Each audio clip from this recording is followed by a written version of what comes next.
Hi, I'm Lafourche Parish President Archie, Chaisson, here to talk to you today about hurricane and emergency preparedness. So the first thing we always like to say is make sure that you get a game plan. Make sure that you're thinking about what you need to do before the storm, whether it's picking up your garbage cans, picking up your children's athletic equipment.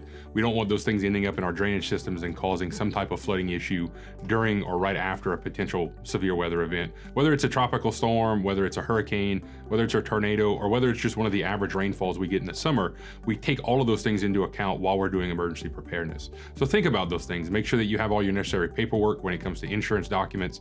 Make sure that you have your medicine refilled and you're ready to go to a shelter should we need to evacuate you. Make sure you have enough water, enough food, enough medicine for at least 3 to 5 days, and that you take care of your pets as well.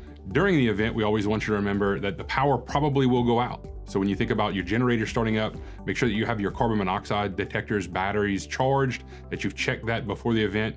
One of the things we see a lot in the aftermath of a hurricane is as generators are running, we're seeing carbon monoxide alarms go off. Even though we tell you to follow code when those generators are installed and put them outside of your boxing, that way those fumes don't get pulled up into your home, we still see those issues over a long time. Make sure that you have a generator professional on standby so those generators can be serviced and that they're not backfeeding into the electrical system or causing a fire if you're running them too long with too much of a load.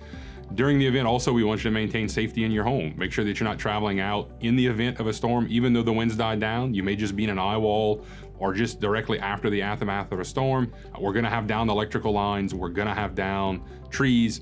Those things can cause serious injuries as people travel on the road. If you did evacuate and you're worried about how to get home, please keep in tune with all the local media outlets with information about the storm's path, whether it's coming, whether it's not coming, or in the immediate aftermath, what services are available or aren't available so you know what you're coming back home to. We want you to be prepared to have gas or fuel for your generators if you're coming back after an event for an extended power outage, like we saw with Hurricane Ida with up to 5 weeks of no power, and in some cases a couple of weeks with no water, depending on where you were in the parish.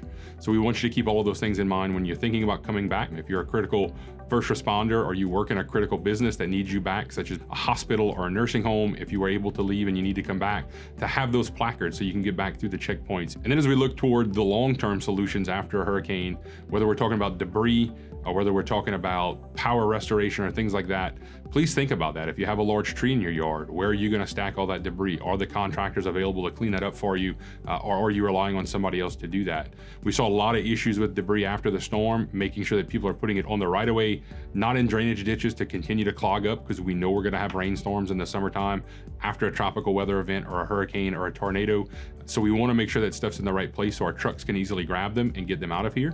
If you are completely gutting your home, try not to stick stuff in large black bags. We saw a lot of issues with people stuffing stuff in the black bags and us as the government not knowing what was in them and how we could pick them up. But think about that. If you're currently in a FEMA trailer or a state licensed RV unit, think about where you're going to go during that event and what you may come home to should that unit be tipped over or something catastrophic happen due to high winds or high water or anything like that.